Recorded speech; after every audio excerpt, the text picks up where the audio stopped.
네, 대선 본투표가 이제 3일 앞으로 다가왔습니다. 대선 전 마지막 주말이죠. 각 후보들은 막판 총력 유세에 나섰습니다. 네, 선거 레이스가 막판에 접어들며 각 당 여론전도 거세지고 있습니다. 관련 내용 송영훈 전 국민의힘 대변인, 김종욱 전 청와대 행정관과 함께 자세한 내용 짚어보겠습니다. 어서 오십시오. 어서 오세요. 네, 안녕하십니까. 예, 이제 대선 3일 남았습니다. 저희가 지금 화면으로도 보내드렸는데 이재명 후보는 뭐 경기 충청, 지금 현재는 충청 세종시에서 유세하는 걸 봤고요. 김문수 후보는 강원도 시작으로 해서 춘천 갔다가 또 경북 쪽으로 이렇게 도는 것 같아요. 지금 이제 주말 마지막 얼마 안 남은 상황에서 이 동선은 어떤 의미가 있을까요? 제가 또 이제 한번 쭉 회전을 해야 되는 거죠. 예. 서부 축부터 해서 말씀하시면 영남권을 돌아서 다시 수도권으로 돌아오는 과정을 겪게 될 건데요. 전통적으로 민주당이 지금까지 승리했던 케이스들은 서부 축에서 압도적 승리했을 때가 그랬습니다. 그러니까 서울과 수도권, 그다음에 예. 충청, 호남 거기에 이제 PK 지역 같은 경우도 박빙을 보이거나 이런 상황이 됐을 때 대통령이 당선이 됐었는데 이번 선거 과정도 마찬가지입니다만 서울 수도권 그다음에 충청 호남 같은 경우는 내란에 어떤 반대를 하거나 탄핵에 찬성하는 여론이 매우 높았던 지역이고요. 예. 이제 6월 3일 마지막 본투표가 남아 있는데 이런 분들한테 내란 세력을 좀 응징해 달라. 그러기 위해서는 더 많이 투표장에 나와줬으면 좋겠다라는 문제 하나하고 내란 극복뿐만 아니라 민생을 회복하기 위해서는 능력 있는 지도자가 필요한데 이재명 후보 같은 경우는 성남시장, 경기도지사 과정에서 실력을 보여줬었기 때문에 그런 실력을 가지고 민생 회복을 할 수 있다라고 하는 부분들에 대해서 서부 측을 중심으로 유권자들에게 말씀을 좀 전달을 하면서 예. 제발 부탁인데 더 많이 좀 투표장에 나와 주시라. 그래서 압도적으로 응징을 해주시면 민생은 빨리 회복될 거다. 이런 어떤 메시지를 전달할 것 같고요. 그렇게 예. 해서 영남을 통해서 수도권으로 다시 북상하는 이런 과정들을 거치게 될 거라는 생각이 듭니다. 강원도는 어쨌든 그 진보 색채가 좀 짙은 곳으로 평가를 받잖아요. 그래서 오늘 김문수 후보 동선을 보면 강원, 또 TK에서 경북 그러면 그 지지세를 더 확고하게 하자는 의미인지 선거가 3일 남았는데 어떤 해석이 가능할까요? 이제 마지막 3일 동안은요. 선거 5일 전과 4일 전에 있었던 사전 투표가 끝나고 예. 그 사전 투표율이라고 하는 정확한 데이터가 각 시군구별로 다 나와 있는 것 아니겠습니까? 네. 그러면은 후보들로서는 본인의 지지층이 본투표에 더 많이 나오도록 할 수 있는 곳들을 위주로 굉장히 전략적으로 다녀야 됩니다. 예. 지금 경상북도 같은 경우는 사전투표율 31.52%, 전국 평균보다 한 3% 정도가 더 낮죠. 예. 그렇기 때문에 김문수 후보가 지금 오늘 오후에 조금 전에 영상에도 들어왔습니다만 경북 울진, 네네. 그리고 조금 후에는 경북 포항을 가죠. 이런 지역을 다니는 것은 결국에는 아직도 나와야 될 표가 더 많이 있는 곳, 유권자들께서 본투표장에 더 많이 나와주셔야 될 곳을 전략적으로 찾는 의미가 있다. 이렇게 예. 보여집니다. 내일은 경기권을 방문을 할 텐데 지금 경기도의 사전투표율도 전국 평균보다 약 2% 가까이 낮아요. 네. 이런 것들을 종합적으로 고려해서 지금 마지막 동선을 구축하고 있다. 이렇게 보시면 될 것 같습니다. 예. 네, 대선을 앞둔 마지막 주말인 만큼 막판 유세가 치열한데요. 이재명 후보는 내란, 다시는 꿈도 못 꾸게 만들어야 한다며 내란 종식을 거듭 내세웠고요. 김문수 후보는 이재명 후보를 겨냥한 발언을 쏟아내면서 깨끗한 대통령이 되겠다고 외쳤습니다. 두 후보의 발언 먼저 듣고 오겠습니다. 내란 때문에 생긴 대선이고 내란 극복이 대선의 목적인데 내란 숙의 극우 인사의 지지 지원을 받는 내란 후보가 바로 김문수 후보라는 사실을 극명하게 보여주는 것 같습니다. 극우 전광훈과 또 내란 숙의 윤석열과 단절하겠느냐는 질문에 지금까지 여전히 답을 못하고 있는데 얼마 전에 이재명 후보가 대법원에서 선거법상 거짓말죄로 유죄 판결을 받았어요. 보셨죠? 그러니까 자기가 유죄 판결을 받았으면 앞으로 나 거짓말 안 해야지 이래야 되는데 이 사람이 어떻게 됐냐? 거짓말 시킨 죄를 생각하지 않고 자기를 재판한 대법원장을 탄핵하겠다. 네, 지금 두 후보들의 메시지 좀 어떤 전략이 담겨 있다고 보시는지 어떻게 보셨어요? 말씀하신 것처럼 원래대로라면은 2년 후에 3월 9일 날 투표가 돼야 되는 거잖아요. 6월 3일 날 벌어진 이유가 뭡니까? 민주당이 여기 관련된 게 아니고요. 윤석열 전 대통령이 위헌위법적인 비상계엄을 해서 파면을 당했기 때문에 벌어진 선거입니다. 그렇다면 6월 3일 선거라고 얘기한 건 누가 뭐라고 하더라도 그 원인을 제공한 내란이라고 하는 원인을 제공한 세력 또는 그 내란을 일으킨 대통령을 배출한 정당 대한 응징이 벌어져야 된다라고 하는 것이 많은 국민들의 생각이라는 느낌이 들고요. 또 하나는 그럼 좀 사과하고 반성을 해야 되는데 예. 아까 말씀하셨던 것처럼 김문수 후보 같은 경우는 전혀 내란 우두머리에 대해서 거리를 둘 생각을 전혀 하지 않고 있는 상황입니다. 이 얘기는 뭐냐? 내란 문제와 관련해서 아직까지도 자신들이 잘못하지 않았다라고 하는 애매모호한 태도를 가지고 있는 건데 이게 좀 사실로 드러나고 있는 것 같아요. 왜냐하면 오늘인가요? 윤석열 전 대통령 같은 경우 김문수 후보 찍어달라고 공개적으로 얘기한 거 아니겠습니까? 제가 볼 땐 거의 그러니까 선거운동을 전개하고 있는 건데 그 선거운동이 도움을 주는 건가라는 느낌도 있고 예. 또 하나는 계속 아니라고 얘기했었습니다만 한덕수 전 총리, 최상목 전 부총리, 이상민 장관 모두 출국 금지를 당했습니다. 예. 본인들은 아니라고 얘기했어요. 하지만 어떤 수사의 증거가 나왔으니까 출국 금지가 됐다라고 저희가 볼 수밖에 없는 측면들이 있기 때문에 하여튼 그런 문제가 지금 존재하는 상황이다. 거기다가 비화폰 서버를 확보했다고 얘기하는데 대통령 부인이 비화폰이 왜 필요하겠습니까? 그런데 김건희 씨가 비화폰을 가지고 고위직들과 통화를 했다라는 내용들이 나오는 상황. 거기다가 국민의힘은 이런 걸 수사하기 위해서 특검을 하자고 했더니 판판이 그걸 거부했었고 또 그 당시에 권한대행으로 있었던 한덕수, 최상목 권한대행은 모두 거부권을 행사한 상황이 벌어졌다면 예. 무엇을 감추려고 하는 것 아닌가? 그러면 대통령 선거에서 만약 민주당으로 정권교체가 되지 않는다면 이런 사실이 감춰지지 않겠습니까? 내란이 감춰지는 세상은 매우 불안한 세상이고 국민들이 불안한 세상이겠죠. 그렇다면 이번 선거에서 정권교체를 통해서 내란의 실체를 밝혀서 민주주의가 붕괴하지 않을 수 있도록 시스템을 만들어야 된다라고 하는 것이 저는 가장 중요한 시대 정신이고 유권자들의 바람이라는 생각이 들기 때문에 예. 그런 국민들의 이어 요구들을 이재명 후보의 입으로 좀 말씀을 드리는 겁니다. 저 그러니까 제발 부탁인데 김문수 후보께서 좀 답을 좀 해주세요. 답을 안 하니까 계속 물어보는 거 아니겠습니까? 예. 네, 이렇게 좀 서로를 겨냥하는 발언 좀 어떤 영향을 위함일까요? 대통령 선거는 우리가 전망 투표라고 하지 않습니까? 앞으로 5년간 대한민국을 어떻게 이끌어갈지 그리고 어떤 나라를 만들어갈지를 생각하고 투표를 하는 겁니다. 그런데 안타깝게도 이재명 후보가 만약에 당선이 된다면 나라가 크게 혼란스러워질 겁니다. 왜냐하면 자 선거운동 기간 동안 잠시 재판들이 미뤄졌기 때문에 국민들께서 일시적으로 잊고 계십니다만 지금 예. 이재명 후보는 엄연히 12개 혐의, 8개 사건, 5개 재판을 받고 있습니다. 그중에 하나는 대법원 전원합의체가 이미 유죄라고 돌려보냈지만 민주당이 공개적으로 공판기일을 변경하라고 압박을 해서 6월 18일로 늦춰져 있는 선거법 사건이죠. 이재명 후보가 당선되면 막바로 형사소송법을 뜯어고쳐서 민주당은 그 재판들을 모두 다 정지시키고 예. 나아가서 재판 면소 또 대법관 우겨넣기 이런 것들을 통해서 사법 장악, 삼권 분립을 형해화시키고 삼권 일체를 만들어 나갈 겁니다. 그렇게 정치가 혼란스러워지고 나라가 어지러워질 수 있는 원인이 어디에 있습니까? 이재명 후보 본인의 숱한 범죄 혐의들에 있는 겁니다. 김문수 후보는 지금 그 점을 다시 한번 상기시키면서 예. 앞으로 5년간 나라가 크게 어지러워질 수 있는 선택만큼은 막아주시라라고 지금 국민들께 호소를 드리고 있는 것이죠. 예. 오늘 그 송 변호사님도 출연했던 그 방송에서 이재명 후보랑 인터뷰를 하던데 거기서 이재명 후보가 그 국민의힘에서 주장하는 그 입법, 행정, 사법권을 다 이렇게 장악한다는 표현에서 우리가 선거를 통해서 국민의 표를 받은 건데 그것까지 지적할 수가 있냐 이렇게 표현하던데요.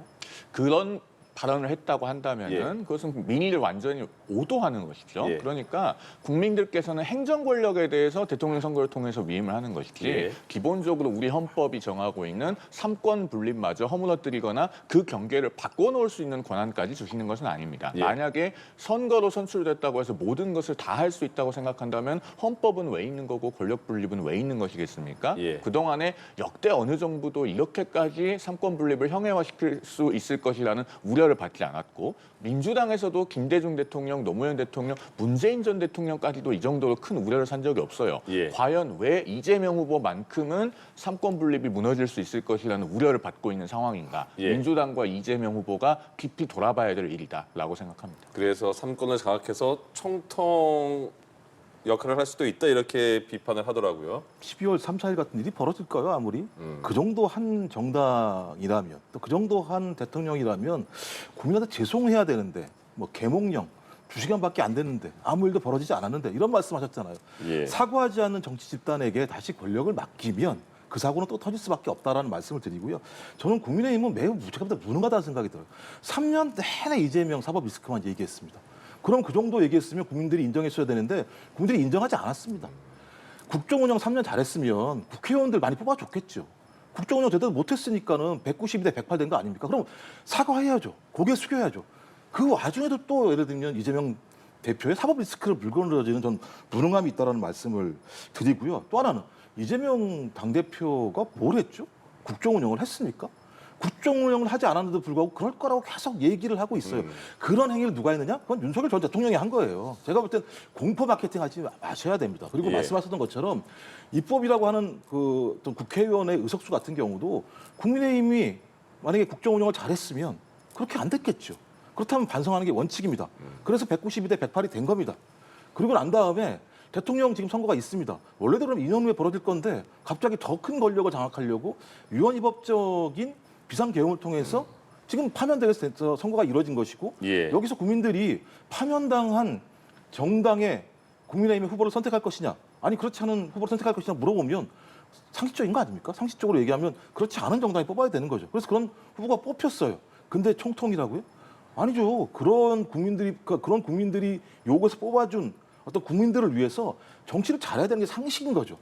윤석열 대통령만 비상식적인 행위가 저번에 벌어진 거예요. 그러니까 예. 왜 비상식적인 상황을 가지고 그럴 거라고 얘기하는지 저는 이해할 수 없다라는 말씀을 드리고요. 예. 한번 뽑아줘 보십시오. 알겠습니다. 얼마나 정치 잘할지. 제가 짧게 한 말씀만 네네. 드리겠습니다. 예. 역대 어느 집권하겠다고 하는 당이 대법원장 청문회를 개최하고 대법원장을 대상으로 한 특검법을 발의하고 또 법원조직법을 개정해서 대법관을 30명, 100명으로까지 우겨넣기를 하겠다고 하고 판사도 처벌할 수 있는 법 왜곡죄를 만들겠다고 하고 또 자기 당 후보에 대한 공판 기일은 전부 다 변경하라고 법원에 공개적으로 압력을 넣고 그걸로도 모자라서 대법원 전원합의체가 유죄라고 돌려보냈는데도 면소 판결밖에 하지 못하도록 법 자체를 뜯어 고치겠다고 하고 예. 그것으로도 마음이 놓이지 않아서 형사소송법을 개정해서 당선되면은 전부 다 재판을 정지시키겠다고 하고 이런 식의 행동들을 해왔는지를 한번 돌아보시기 바랍니다. 저도 좀 말씀 좀 드려도 될까요? 예, 그러니까 좀 아니, 하셔야죠. 이재명 후보가 얘기한 부분과 같이 말씀하신 내용도 하지 말라고 얘기했잖아요. 이재명 후보가 하지 말라고 얘기했으면 사실대로 말씀을 해주셔야 되잖아요. 예를 들면 그런 어떤 국민적인 어떤 나름대로의 혼란들이 있을 거라는 예상들이 있어서 예. 공당으로서 그런 혼란들을 선거 과정에서 제기하는 건 타당하지 않으니 지금까지 그런 법을 발의한 의원들 같은 경우 미안하지만 당 차원에서 논의를 했어 결정했으면 좋겠다고 얘기했었고 다 그걸 알아서 발의를 하지 않은 상황이지 않습니까? 그리고 말씀하셨던 것처럼 사법부가 아무런 잘못을 하지 않았는데 민주당이 문제 제기하는 거 아니지 않습니까? 그 말씀하셨던 공직선거법 문제도 마찬가지입니다만 9일이라고 말씀합니다. 실제적으로 이틀 동안 6만 8천 페이지라는 네. 기록을 갖다가 보고 판단을 했다라고 말씀하시면 상식적으로 믿겠냐고요. 알겠습니다. 믿을 수 없으니까 예. 청문회에 나오셔가지고 국민한테 설명할 시간을 드릴게요 얘기했더니 자기들은 법 앞에 예외입니까? 안 나오겠다고 말씀하세요. 이런 부분들에 대해서 입법부가 같이 모여서 그렇지 않다 나오라고 말씀하시는 게 맞는 거지. 아니 뭐 이런 상황이 되면 사법부에 대해 동조하시고 저런 상황이면 사법부에 대해서 비판하시면 제가 볼 때는 그 잣대가 사안은 다른 거죠. 여기까지 들을까요? 아니, 법안이 한 말씀 더 법안이 하실까요? 철회됐다고 예. 하셔서 제가 팩트 체크 하나만 더 해드리면 예. 이재명 후보에 대한 5월 1일 대법원 파기환송 유죄 취지 판결이 있고 나서 그 다음 날에 발의된 김용민 의원의 대법관 30명 증언안 아직까지 철회되지 않았습니다. 예. 5월 8일에 발의된 장경태 의원의 대법관 100명 증언안 아직도 철회되지 않았습니다. 네. 우리 시청자들께서 국회 의안정보 시스템 홈페이지에 들어가 보시면 예. 법원조직법 검색해 보면 다 나옵니다. 팩트 체크 가능하실 거라고 생각합니다. 예.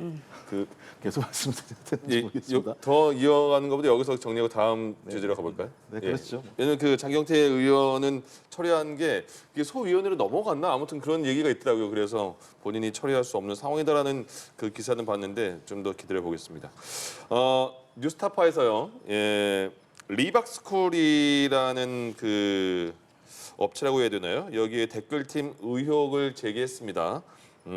뭐냐면 국민의힘과 연계가 되어 있다. 이 댓글 조작 팀을 운영하고 있다. 여기서 뭐냐면 리박스쿨이 뭐 자선군, 자유주의 뭐 손가락으로 아무튼 그걸 외친다 이런 뜻인 것 같은데 아무튼 오늘 그 이재명 후보도 리박스쿨과 관련해서 국민의힘과의 댓글 조작 연계 의혹을 강하게 제기했고 더 파보면 굉장히 엄중한 일이 있을 수도 있다 이런 거예요. 일단 내용이 뭔지 설명 좀 해주시죠. 이게. 일단 지금 최초에 뭐냐면 종로 특정 장소에서 예. 댓글 부대가 댓글 작업을 하고 있는 사실들을 발견했다. 이게 예. 핵심인 건데 과거 박근혜 정부 때나 이때 같은 경우 국정원이 개입해서 댓글 공작을 했던 거 네. 아마 옛날 분들 아시는 분 문 열게 하고 그렇죠. 막 이랬던 거 다 계속하고, 기억하실 예, 건데요. 예. 근데 이번에는 국정원이 아니라 민간 단체가 여기에 개입했다. 근데 민간단체가 어떻게 개입을 했느냐?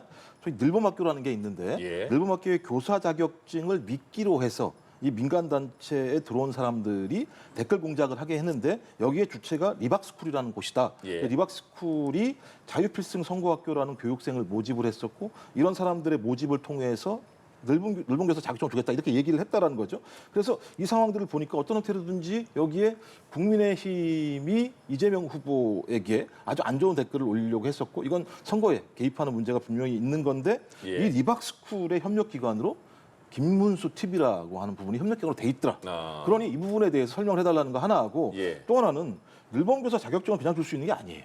근데 이 늘봉교사 자격증 문제 관련해서 교육을 다 받지 않았는데도 불구하고 그 자격증을 받았다는 또 의문이 있기 때문에 예. 이 문제에 관련해서 교육부 특히 이제 교육부 총리가 지금 권한 대행을 하고 있기 때문에 이 문제에 대해서 사실 확인을 해줘야 된다. 이 문제는 매우 중요한 거죠. 이 특히 댓글 공작을 통해서 선거에 개입하고 어떤 선거 여론을 조작하는 행위 같은 경우는 중대한 범죄 행위로 보고 있기 때문에 예. 이 문제에 대해서 김문수 후보, 그다음에 국민의힘, 그다음에 정부에서는 이주호 교육부총리 및 권한대행이 정확히 조사를 해서 국민한테 말씀을 하셔야 된다. 왜냐하면 지금 본투표 날짜가 얼마 안 남은 상황이기 때문에 이런 부분들이 사실로 드러나게 되면 예. 매우 중대한 사안이기 때문에 그 부분에 대한 설명을 요구하고 있는 상황입니다. 리박스쿨이라는 곳이 이승만 대통령의 이, 박정희 대통령의 박 합쳐서 이승만 박정희 두 전직 대통령과 관련된 역사를 잘 알려드리는 조직이다 이렇게 대표가 설명하던데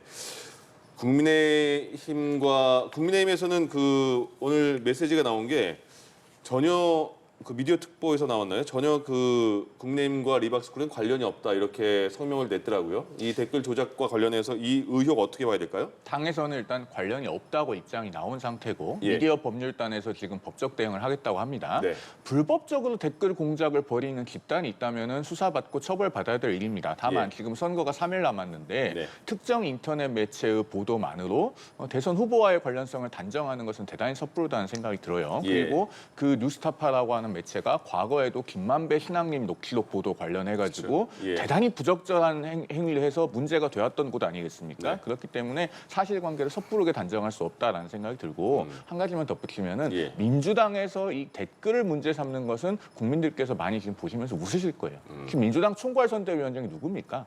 천문학적인 김경수 드루킹 댓글 조작의 몸통이었던 김경수 전 경남지사가 지금 민주당의 총괄선대위원장이에요. 그런데 예. 민주당에서 댓글 공작을 이야기한다. 앞서 민간단체 말씀하셨습니다마는 우리나라 대선 사상 가장 영향을 많이 미친 댓글 조작을 한 민간단체는 드루킹과 그 김경수 지사의 경공모죠. 그 말씀을 드립니다.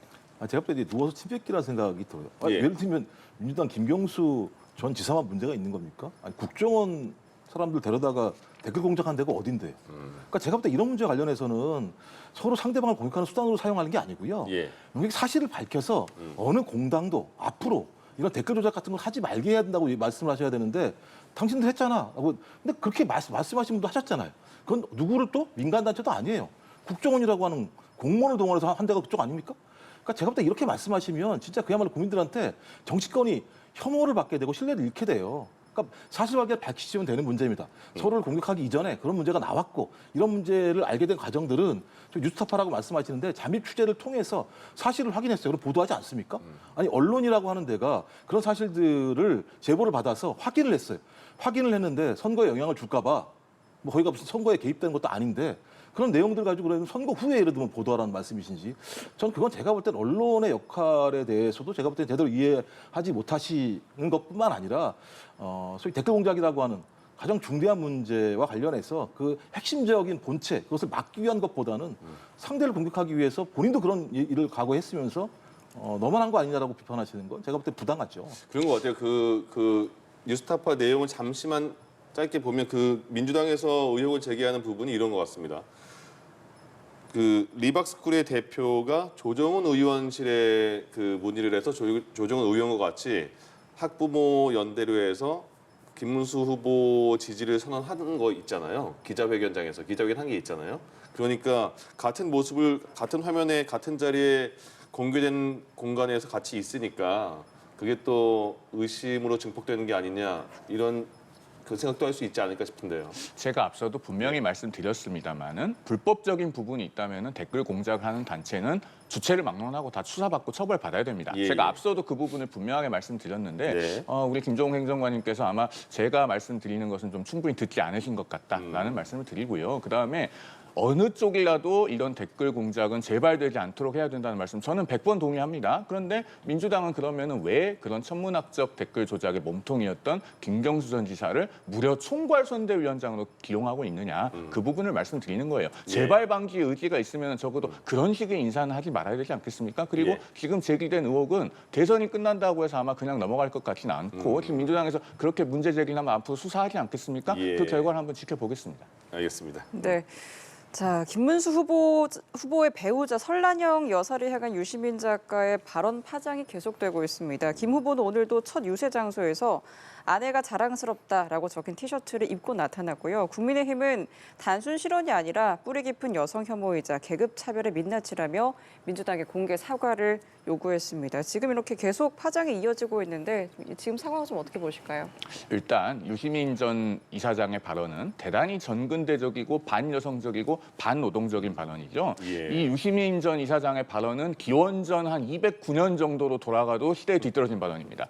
이 왕후장상의 시가 따로 있느냐라고 하는 말을 우리 시청자들께서 한 번쯤은 들어보셨을 텐데요. 예. 그 말이 기원전 209년에 나왔습니다. 중국 진나라를 타도하기 위해서 그 농민 반란을 일으킨 진승 오광이 그 말을 했었죠. 그렇게 해서 폭정을 펼치던 진 왕조가 무너졌는데 지금 뭐 이 여성이고 노동자 출신이면 갈 수 없는 자리가 있는 세상입니까? 지금 2025년입니다. 네. 그런 말을 해놓고 사과를 한다면서 또다시 본인의 발언을 합리화하고 있는데 유시민 전 이사장이 단순히 수많은 평론가 중에 한 명이 아니지 않습니까? 노무현 재단의 전 이사장이었고 예. 참여정부에서 장관을 지냈고 이른바 진보 진영의 대표적인 이데올로그 중에 한 명이시죠. 그렇기 때문에 이 발언은 진보 진영 전체에 어떻게 보면 위선, 선민의식 이런 것들을 적나라하게 드러내는 그런 발언인 겁니다.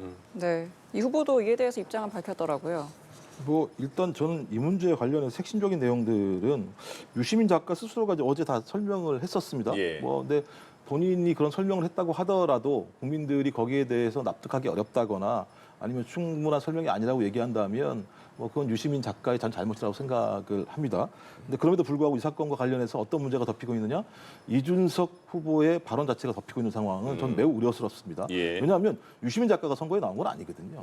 근데 이준석 후보 같은 경우는 본인이 직접 대선 후보가 되겠다고 검증회장에 나와서 많은 국민들이 지켜보고 있는 TV 토론에서 여성 혐오적인 발언, 갈라치기의 발언들을 했습니다. 예. 근데 이런 소재를 가지고 다시 한번 또 유시민 발언을 가지고 엎으려고 하는 부분들 이 두 가지는 별건으로 다 봐야 된다는 생각이 들기 때문에 이 문제가 저 문제로 덮여지지 않았으면 좋겠다 이런 좀 말씀을 좀 드리고 싶고요. 그다음에 저때 유시민 작가 같은 경우는 지금 뭐 당적이 민주당도 아닌 상황이기 때문에 뭐 민주당이 이 문제와 관련해서 적극적 옹호할 이유도 하등이 없는 것이고 유시민 작가 얘기에 의하면 옛날부터 오랫동안 알아왔던 관계였었고 예. 다른 사람보다 매우 친한 사이였었기 때문에 자기가 설란영 여사를 잘 알고 있어서 설란영 여사가 그렇게 생각하지 않았을 거라고 하는 자기의 어떤 판단이었다라고 얘기합니다만 그렇다고 하더라도 그런 판단 자체가 설란영 여사에게 물어보지 않은 내용이기 때문에 예. 설란영 여사에게 문제가 될 수 있다는 생각이 들고요. 저는 그래서 이런 부분들은 부적절하다. 그래서 좀 깔끔하게 사과할 필요가 있다는 생각이 들긴 합니다만 민주당은 좀 그런 문제 제기는 할 수 있는 거죠. 그러니까 유시민 작가를 옹호할 생각은 전혀 없습니다만 설란영 여사의 노동운동을 하시는 분에 대한 비하 발언 같은 경우도 상당히 예. 문제가 있는 거죠. 저는 그런 부분에 대해서는 민주당이 비판해야 한다고 생각을 합니다. 뭐 노조운동을 하는 사람들 못생겼다나 이런 말씀에 대해서 같은 경우도 마찬가지입니다만 스스로 본인이 노조위원장을 했었던 분이 자기를 어떤 부정하는 발언들을 하시는 것에 대해서 저희가 그런 부분들을 비판할 수 있을지 모르겠습니다만 유시민 작가의 발언 같은 경우 제가 들어봐도 예. 국민들이 납득하기 어려운 부분이 분명히 있기 때문에 그 부분에 대해서 민주당이 어떤 이쪽 진영 내부에서도 발언을 할 때 상당히 조심하라고 하는 얘기를 했었기 때문에 그런 기조하에서 말씀을 드리는 것이 타당하다고 생각합니다. 예. 민주당도 이 부분에 대해서는 부담스러운 건 사실이지 않겠습니까? 지금 시점에서 이 뭐 발언에 대해서. 예, 당연하겠죠. 그러니까 예. 핵심이 뭐냐면 부담스러운 것도 있습니다만 가장 중대한 그러니까 이번은 대선 후보를 검증하는 과정인데 예. 이 문제가 촉발되게 된 가장 중요한 원인 중에 하나였던 이준석 후보의 여성 혐오 차별 발언이 사라져버리고 있는 측면들은 매우 우려된다라는 말씀을 예. 드리는 것이고요. 유시민 작가의 발언 같은 경우는 어떤 형태로든지 이유라도 계속 그 부분에 대해서는 검증이 필요하다는 생각은 들긴 근데 합니다. 양측에서는 그 반대 측에서는 또 유시민 그 작가가 사과를 포함한 발언은 했지만 그게 정말 사과냐 그런 얘기를 있더라고요. 그렇죠. 예. 뒷부분에 본인의 말을 합리화하는 내용을 잔뜩 붙여놓지 않았습니까? 예. 사과는 구구절절하게 토를 달면은 진정성 있는 사과가 아닌 겁니다. 그리고 짧게 덧붙이면은요. 예. 유시민 전 이사장과 김문수 후보의 개인적인 인연을 생각해도 이런 발언은 하면 안 되는 거예요. 1986년에 그 인천 5.3 노동자 항쟁이 있고 예. 김문수 후보가 3일 뒤에 불법적으로 구금이 됩니다. 송파 보안사라는 곳에 끌려가요. 거기서 물고문, 전기고문 받는데 옆방에 누가 있었냐면 유시민 전 이사장의 있었죠. 여동생 예. 유시주 씨가 있었죠. 그리고 유시주 씨의 가족들이나 김문수 후보의 가족들이나 어디로 끌려갔는지 몰랐습니다. 나중에 송파 보안사에 있다는 걸 알고 그 가족들이 이제 그 앞에 가서 우리 가족들 꺼내달라라고 울부짖는데 그때 그 자리에 김문수 후보의 배우자 설란영 씨도 있었고 예. 유시주 씨의 오빠 유시민 전 이사장도 있었죠. 네. 그런데 이렇게 설란영 씨를 두고 본인이 대학생 출신의 김문수 후보와 결혼해서 고향되었을 것이다 이런 발언을 하는 것은 예. 정말로 이건 도의적으로도 해서는 안 되는 말입니다. 알겠습니다. 네, 지금 말씀해주셨던 이준석 후보의 토론회 중 발언, 여성 관련 발언 논란이 여전히 이어지는 양상인데요. 민주당이 허위사실 공표 혐의로 고발을 했고 이에 대해서 이준석 후보 개혁신당은 무고 혐의로 맞고발을 했습니다. 지금 정치적 좀 해석이 엇갈리는 이런 공방 좀 어떻게 보십니까? 뭐 제가 볼 때 이준석 후보의 발언에 대해서 많은 국민들이 공분하고 있는 거 아니겠습니까? 전 그래서 국민도 마찬가지인데요. 단일화 얘기에 대해서 아직까지도 예를 들면 애매모호한 태도를 가지고 계시던데 이준석 후보 같은 발언을 하는 후보와 단일화하면 안 된다라는 생각이 있기 때문에 좀 아까 말씀하신 유시민 작가에 대한 비판의 어떤 논조만큼 예. 당연히 그런 후보랑 단일화하지 않겠다라고 하는 명확한 말씀을 하시는 것이 일관성을 가질 수 있다는 생각이 분명히 들고요. 그다음에 이준석 후보 문제와 관련해서 민주당만 문제 제기를 한 게 아니고요. 야 5당에 있는 20여명의 의원들, 민주당은 한 4명이 참여한 걸로 알고 있습니다. 징계안을 제시를 한 거죠. 예. 징계안이라고 얘기하는 건 뭐 계속 지금 저쪽 진영에서는 뭐 제명이니 뭐 이런 얘기를 하는데 징계를 할 수 있는 근거들이 이런 법 위반 사항들이 있으니까 이런 법 위반 사항에 대해서 국회법에 따라서 윤리위원회에서 판단을 해서 그 내용들의 판단의 근거를 올리면 국회의원들 3분의 2 이상이 거기에 동조하게 되면 제명 처리에 대한 부분들을 절차를 밟을 수 있는 거다. 근데 이런 일이 발생했는데 뭐 그럴 수 있지. 선거 때 이렇게 넘어가 버리게 되면 앞으로 아무 때나 대선 후보든 국회의원 선거든 나와서 이런 발언을 해도 그냥 뭉개고 넘어갈 수 있는 거 아니겠습니까? 그런 차원에서 전 당연히 그런 발언을 한 정치인에 대해서 국회가 국민에 대한 품위를 지킨다라고 하는 그 법률 다 있는 내용들입니다. 예. 품위를 유지하는 부분들은 그걸 위한 조치를 했더니 갑자기 무슨 정치 보복인 이런 얘기를 해요. 아니 법에 따라서 조치한 걸 정치 보복이라고 얘기하면 본인은 법 위에 있는 겁니까? 법 앞에 평등이라고 하는 건 우리 헌법이 규정하고 있는 가장 중요한 원칙적인 문제입니다. 예. 그래서 유시민 작가 문제와 관련해서도 저희들이 비판적으로 바라보는 것처럼 이준석 후보의 문제는 본인 스스로가 검증대에 올라온 사람이기 때문에 더 엄중한 잣대가 필요하다고 얘기를 한 것이고 그 엄중한 잣대에 맞게 법률에 따라서 문제 제기를 했더니 정치보복이라는 프레임을 가지고 또 다시 또 예를 들면 가족 검증이라는 프레임을 가지고 나오는 거 보면 저 후보가 그야말로 대선 후보로서의 자격이 있는 건지에 대해서 되물을 수밖에 없고요. 좀 그런 측면에서 국민의힘이 오늘이라도 단일화 없다. 어떻게 저런 후보랑 단일화 하겠느냐라고 말씀을 하시는 것이 예. 유시민 후보에 대한 아주 강경한 비판의 목소리와 일치한다고 생각합니다. 네, 법적 공방으로 넘어갔는데 선거에 좀 실질적인 영향을 줄 수 있을까요? 일단은요, 그 민주당에서 지금 이준석 후보를 고발한 부분 매우 적절하지 않다고 생각합니다. 상당한 자가당착이 있거든요. 예. 그래서 민주당은 지금 공직선거법상 당선 목적 허위사실 공표죄는 거기서 행위 부분을 빼는 개정을 해서 이재명 후보에 대해서도 잘해야 면소 판결밖에 못하게 하겠다는 겁니다. 그러면서 이준석 후보에 대해서는 낙선 목적 허위사실 공표를 고발한 거잖아요. 그러면은 당선 목적 허위사실 공표를 뜯어고치면서 정치적 표현의 자유를 넓혀야 된다고 하면서 왜 본인들은 허위사실 공표를 고발합니다. 예. 합니까? 그 점에서 굉장히 큰 자기 모습을 보이고 있고 그러나 이준석 후보가 잘한 것은 하나도 없죠. 우리 국민들께 정말로 큰 압도적 불쾌감을 드렸고 예. 거기에 대해서 끊임없이 합리화하는 태도를 보이다가 뒤늦게 사과를 했습니다. 그런 점에서 이준석 후보가 본인을 마치 김영삼 전 대통령이 등치시키면서 달개 목을 비틀어도 새벽은 온다 이런 예. 발언을 인용하는 것 대단히 잘못됐고 오히려 이준석 후보는 2010년에 아나운서 비하 발언으로 한나라당에서도 제명당했던 강용석 전 의원과 비슷한 사례가 아닌가 그런 생각이 듭니다. 알겠습니다. 대선이 이제 그 3일 남았는데 오늘 이제 저녁이 다 됐으니까 내일 1일, 모레 2일 그리고 바로 이제 본투표가 진행이 됩니다. 지금 그 일단 2, 3일 남은 상황에서는 어떤 또 변수가 있을까요? 뭐가 있을까요? 뭐 제가 볼 때 지금까지 아직 남아 있는 부분들은 뭐 이준석 후보는 계속 단일화하지 않겠다고 얘기하고 있는데 예. 국민의힘 김문수 후보 같은 경우는 본 투표 전까지 예. 기다리겠다고 말씀을 하시는 것 같습니다. 저는 그래서 그것이 어떤 의미를 가는지 잘 모르겠습니다. 계속 아까 말씀드렸던 것처럼 네. 단일화를 한다라고 하는 것이 어떤 의미가 있는 건지 이준석 후보는 끊임없이 난 단일화하지 않겠다. 단일화를 한다라고 하는 건 예. 우리가 모두 내란 세력으로 비춰지는 측면이 있기 때문에 나는 내란에 동의하지 않는다라고 얘기를 했습니다. 예. 또 반대편에 있는 김문수 후보 같은 경우는 비상계엄은 문제가 있다고 말씀하십니다만 탄핵 문제와 관해서 애매모호한 태도 또 예. 그다음에 파면당한 대통령에 대해서도 거리를 두지 않는 모습 뭐 영화를 볼 수도 있는 거 아닙니까? 이런 얘기를 통해서 애매모호한 태도로 일관하고 있는 이런 모습들을 보이고 있다면 국민들은 매우 좀 불안해하시지 않을까 생각이 들어요. 그래서 예. 빠른 시일 내에 단일화 문제에 대해서 입장을 좀 정리할 필요가 있다라는 말씀을 드리고요. 말씀하셨던 것처럼 여러 가지 어떤 매우 긴장된 상황이니까 발언 실수들이 꽤 있을 수 있습니다. 네. 근데 이제 이 발언 실수가 제가 볼 땐 전체적으로 선거 구도를 바꾸기는 어려워요. 대체적으로 선거는 공직선거운동 들어갔을 때 여론조사로 수렴되는 경우들이 되게 많이 있었습니다. 예, 예. 그렇다고 하더라도 선거 과정 자체가 축제여야 되는데 선거 예. 과정에서 정치인들의 선거운동 하시는 분들의 발언 자체가 국민들에게 신뢰를 떨어뜨린다면 선거 이후에도 그래서 여기에 실망하신 분들이 선거에 대해서 혐오를 느낄 수 있고 선거에 대해서 예. 거부를 느낄 수 있고 정치에 대해서 싫어할 수도 있기 때문에 최대한 자제하고 좀 더 긍정적인 메시지를 통해서 이번 선거 끝나고 난 다음에 선거 결과가 큰 문제 없이 예. 정당하게 진행됐다라고 하는 것을 보여주는 과정으로 나머지를 좀 잘 진행할 필요가 있지 않을까 이런 생각이 듭니다. 사전 투표가 끝났는데도 아직까지 단일화가 변수가 될 것인가 그것도 잘 모르겠네요.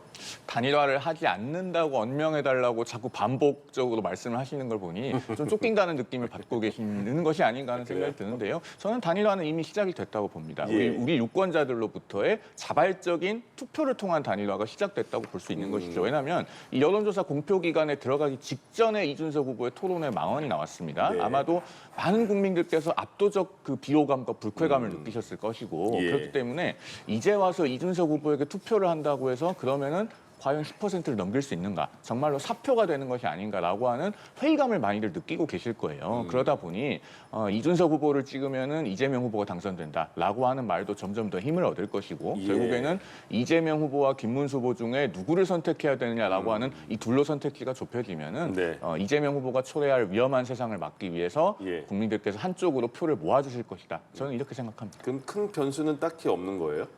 이 변수라고 하는 것은 지금 이미 토론회에서의 이준석 후보의 망언으로부터 시작돼서 네네. 며칠째 계속 진행 중인 상태다라고 말씀드릴 수 있는 거죠. 제가 짧게 말씀드리면요. 네네. 쫓겨서 그런 게 아니고요. 예. 선거라고 얘기하는 건 국민의 참정권을 보장하는 겁니다. 예. 근데 지금까지도 단일화에 대해서 입장을 밝히지 않게 되면 네. 어디에 투표할지 모르시는 문제가 발생할 수 있어요.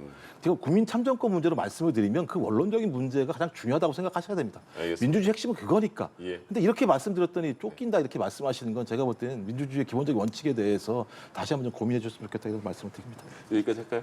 그러시죠. 네, 알겠습니다. 이 시간 김종욱 전 청와대 행정관, 송영훈 전 국민의힘 대변인 두 분과 함께 이야기 나눠봤습니다. 말씀 고맙습니다. 고맙습니다.